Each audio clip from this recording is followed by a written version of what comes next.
সম্ভাবনা তৈরি হওয়ার পরেও কিন্তু গোল বঞ্চিত হয়ে গেল সেই হীরা ব্রিক্স রাজশাহী। অবশ্যই বারবার যে আক্রমণের ঢেউ সেটি যেন উঠছে এক্ষেত্রে হীরা ব্রিক্স বলতেই হয় তারকা খচিত একটি দল পক্ষান্তরী, যার কথা বলছি জাহানাবাদ ফুটবল একাডেমির রক্ষণ দুর্গ সে আরো কিছুটা হলে মজবুত রয়েছে, নয়তো এই জায়গা থেকে গোল পেয়ে যেত। বল পেয়েছেন নাম্বার 2 শাওন ফাঁকা জায়গায় শেষ করতে ফরিদ রয়েছেন। শাওন এবং ফরিদের মধ্যেই যে কন্টাক্ট ডিসিশন পেন্ডিং, এক্ষেত্রে কিন্তু ফেভার মেসার্স হীরা ব্রিক্সের আমরা লক্ষ্য করছি। সেখান থেকে খেলা শুরু হয়েছে। বল পেয়েছেন শফি বামপ্রান্ত রিয়াল বল মারিয়েছেন জিকোর উদ্দেশ্যে, জিকো মাফার থেকে কিছুটা উইঙ্গারের দায়িত্ব পালন করছেন নাম্বার 11 ক্ষেত্রে রাব্বি রয়েছেন।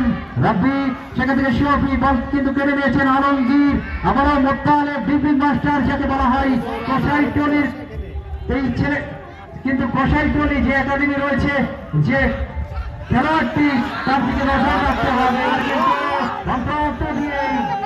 আক্রমণের যে ধার আব্দুর রহিম প্রথম থেকে যেটি বলছি জিলেট ব্লেডের যে ধার সেটি যেন দুই প্রান্তে দুই দলের জিলেট ব্লেডের যে ধার রয়েছে সেখানে যেন এক প্রান্ত থেকে অন্য প্রান্তে সেই ধারের যে দ্রুতি সেটি যেন ছড়াচ্ছে।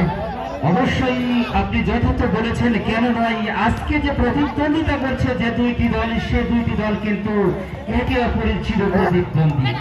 আপনি যদি জেনে রাখেন জাহানাবাদ ফুটবল একাডেমি বনাম মেসার্স হীরা ব্রিক্সের মধ্যে যে খেলাটি অনুষ্ঠিত হচ্ছে সেখানে আমি যদি বলি বাঘে লড়াই কোন অংশে কিন্তু ভুল হবে না। সুপ্রিয় দর্শক শ্রোতা বন্ধু, যারা দূর দূরান্ত থেকে আজকের এই মাঠে খেলা দেখতে এসছেন তাদেরকে জানাই আন্তরিক অভিনন্দন এবং শুভেচ্ছা।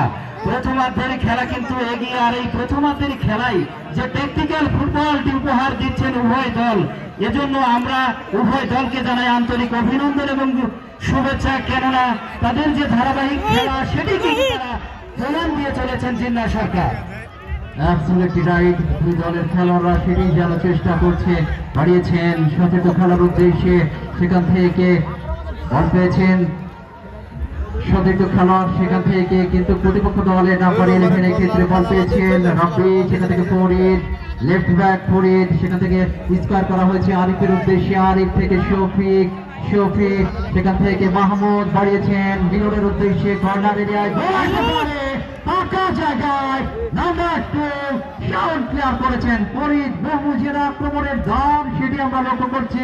হীরা ব্রিক্সের দলটি যে আরো পরিপূর্ণ পক্ষতা লাভ করেছে। নাম্বার 10 এক্ষেত্রে আশিক এবং সোহাগ রয়েছেন নাম্বার 10, সেখান থেকে সোহাগ আমার মনে হয় সোহাগ, অবশ্যই আব্দুর রহিম কর্নার থ্রোয়িং লাভ করেছে এক্ষেত্রে জাহানাবাদ ফুটবল একাডেমি। দুর্বল একটি শট, গোলরক্ষক আউটিং করে বেরিয়ে এসে বলটিকে তালুবন্দি করে নিলেন এবং নিজেদের অর্ধ থেকে আবারও কিন্তু আক্রমণে উঠে যাচ্ছেন মেসার্স হীরা ব্রিক্স রাজশাহী।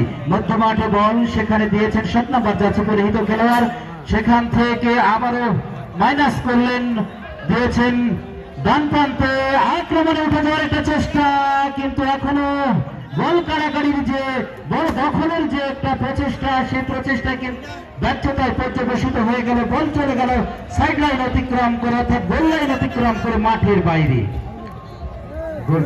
জাহানাবাদ ফুটবল একাডেমির অনুকূলে প্রিয় শ্রোতা বন্ধুরা, আপনারা উপভোগ করছেন শহীদ জিয়া স্মৃতি ফুটবল টুর্নামেন্ট 2024-এর আজকে সেকেন্ড রাউন্ডের সেকেন্ড খেলা, যেখানে প্রতিদ্বন্দ্বিতা করছে জাহানাবাদ ফুটবল একাডেমি এবং মেসার্স হীরা ব্রিক্স। খেলার ফলাফল জাহানাবাদ ফুটবল একাডেমি 0, মেসার্স হীরা ব্রিক্স 0। খেলার এই অবস্থা তখন পজিশনে পরিবর্তন হচ্ছে।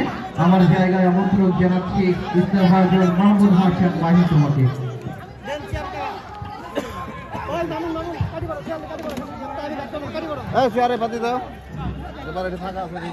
বিসমিল্লাহির রহমানির রহিম।